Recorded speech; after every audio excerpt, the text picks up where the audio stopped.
ধর্ম এবং কর্মের মধ্যে কে সবচেয়ে বড়। একদিন ধর্ম আর কর্মের মধ্যে বিবাদ হয়। ধর্ম বলে আমি বড়, আর কর্ম বলে আমি বড়। তাদের দুজনের মধ্যে বিবাদ এতটাই বেড়ে যায় যে তারা ন্যায় পেতে দেবতাদের রাজা দেবরাজ ইন্দ্রের দরবারে এসে পৌঁছায়। তাদের দুজনকে দরবারে দেখে দেবরাজ ইন্দ্র জিজ্ঞাসা করলেন, হে ধর্ম আর কর্ম, কি উদ্দেশ্যে আপনাদের আগমন, শীঘ্রই বলুন। তখন ধর্ম আর কর্ম বলে, হে দেবরাজ ইন্দ্র, আমাদের দুজনের মধ্যে বিবাদ হয়ে গেছে। আপনি এর বিচার করুন যে ধর্ম আর কর্মের মধ্যে কে সবচেয়ে বড়। এমন প্রশ্ন শুনে দেবরাজ ইন্দ্র খুবই চিন্তায় পড়ে গেলেন। তিনি ভাবতে লাগলেন, আসলে এই দুজনের মধ্যে কে বড়। দেবরাজ ইন্দ্র ন্যায় করতে পারছিলেন না। তখনই দেবগুরু বৃহস্পতি বলেন, হে দেবরাজ ইন্দ্র, এর সঠিক উত্তর শুধু রাজা বিক্রমাদিত্যই দিতে পারবেন, যিনি এই সময় পৃথিবী লোকে রয়েছেন। তাই আমাদের সবাইকে রাজা বিক্রমাদিত্যের কাছে যাওয়া উচিত। দেবগুরু বৃহস্পতির কথা মতো দেবরাজ ইন্দ্র দেবগুরু বৃহস্পতি সহিত ধর্ম এবং কর্ম রাজা বিক্রমাদিত্যের কাছে চলে আসেন। রাজা বিক্রমাদিত্য খুবই ধার্মিক, ন্যায় বিচার করা, দানী আর প্রজাদের হিতৈষী ছিলেন। তিনি যখন সবাইকে তার দরবারে দেখলেন, তখন তিনি সবাইকে প্রণাম জানালেন আর বললেন, হে দেবগণ, কি কারণে আপনাদের আগমন, আমি আপনাদের কি সেবা করতে পারি। দেবরাজ ইন্দ্র বললেন, হে রাজা, আমি এক সমস্যায় আছি। আপনি দয়া করে বলুন যে ধর্ম আর কর্মের মধ্যে কে বড়। রাজা বিক্রমাদিত্য কিছুক্ষণ চিন্তা ভাবনা করে বললেন, হে দেবগণ, এর উত্তর পেতে আপনাদের সবাইকে আমার সাথে এক বনে যেতে হবে, তবে আপনারা এর উত্তর পাবেন। তৎক্ষণাৎ সবাই বনে পৌঁছালেন। বনে পৌঁছানোর পর রাজা বিক্রমাদিত্য ধর্মকে জিজ্ঞাসা করে, হে ধর্ম, তুমি বলো যে তুমি কিভাবে বড়। ধর্ম বলে, হে রাজা, আমি যদি ঘুমিয়ে পড়ি তাহলে এই সংসারে অত্যাচার বেড়ে যাবে, তাই আমি বড়।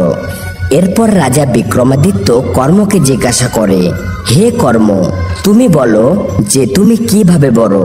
তখন কর্ম বলে, হে রাজা, আমি এই জন্য বড়, যদি আমি ঘুমিয়ে পড়ি তাহলে এই সংসার চলতেই পারবে না। রাজা বিক্রমাদিত্য মনে মনে কিছু ভাবছিলেন। তখনই তিনি এক ব্যক্তিকে হেঁটে যেতে দেখলেন। তখন রাজা বললেন, হে কর্ম, তুমি ওই ব্যক্তিকে গিয়ে জিজ্ঞাসা করো সে কোথায় যাচ্ছে, তাকে সৎপথে কর্ম করাও, আর তুমি তোমার চমৎকার দেখাও। তখনই ধর্ম বলে উঠল, হে রাজা, আমি ওই ব্যক্তির ধর্ম হই, অর্থাৎ আমি ঘুমিয়ে পড়ছি, কিন্তু আপনি কর্মকে ওই ব্যক্তির কাছে পাঠিয়ে দিন। এই বলে ধর্ম ঘুমিয়ে পড়ে। এরপর কর্ম ওই ব্যক্তির কাছে চলে আসে, এসে বলে, হে মানব, তুমি কোথায় যাচ্ছ। ব্যক্তিটি বলে, আমি আমার গুরুদেবের দর্শনে যাচ্ছি। তখন কর্ম বলে, হে মানব, আমি তোমার কর্ম হই, চলো আমিও তোমার সাথে যাব। আজ তুমি তোমার গুরুদেবের কাছে ভালো এক বরদান চেয়ে নেবে। ওই ব্যক্তি খুবই খুশি হলো আর গুরুদেবের দর্শন পাবার জন্য ব্যাকুল হয়ে পড়ল।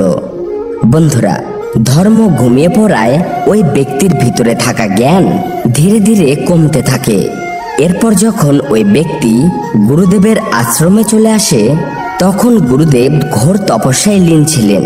ওই ব্যক্তি গুরুদেবকে জাগানোর জন্য অনেক চেষ্টা করে, কিন্তু গুরুদেবের ধর্ম ঘুমিয়ে পড়েছিল, সাথে শুধু কর্মই ছিল। অনেকক্ষণ হয়ে গেলেও যখন গুরুদেব ধ্যান থেকে বেরিয়ে আসলো না, তখন ওই ব্যক্তি তার গুরুদেবকেই লাঠি দিয়ে মারতে শুরু করে দেয়, অর্থাৎ তার কর্ম করা শুরু করে দেয়। কারণ ওই ব্যক্তির ধর্ম ঘুমিয়ে পড়েছিল, যার ফলে তার কর্ম অত্যাচার আর হিংসায় পরিবর্তন হয়। বন্ধুরা, যদি ধর্ম না থাকে তাহলে কর্ম তো হবে, কিন্তু খারাপ কর্ম হবে। এরপর গুরুদেবের তপস্যা ভঙ্গ হলে গুরুদেব দেখতে পান যে তার প্রিয় শিষ্যই তাকে আঘাত করছে। এমন দৃশ্য দেখে গুরুদেব খুবই ক্রোধিত হয়ে পড়ে আর ওই ব্যক্তিকে অভিশাপ দিয়ে দেয়, তোর এই আচরণ পশুর চেয়েও অধম, তাই তোকে অভিশাপ দিলাম, এই মাত্রই তুই গাধা হয়ে যা। ব্যক্তিটি তৎক্ষণাৎ গাধা হয়ে যায়। তখন ওই গাধারূপী ব্যক্তি দ্রুত রাজা বিক্রমাদিত্যের কাছে চলে আসে, এসে বলে, হে রাজা, আমি কর্ম হই। আমার ক্ষমতা এতটাই যে আমি ওই ব্যক্তিকে গাধা বানিয়ে দিয়েছি। এরপর রাজা বিক্রমাদিত্য ধর্মকে জাগালেন আর বললেন, হে ধর্ম, এখন তুমি যাও আর তোমার চমৎকার দেখাও। ধর্ম তখনই ওই গুরুদেবের কাছে চলে আসে, যার ফলে গুরুদেবের ধর্মের জ্ঞান হলো।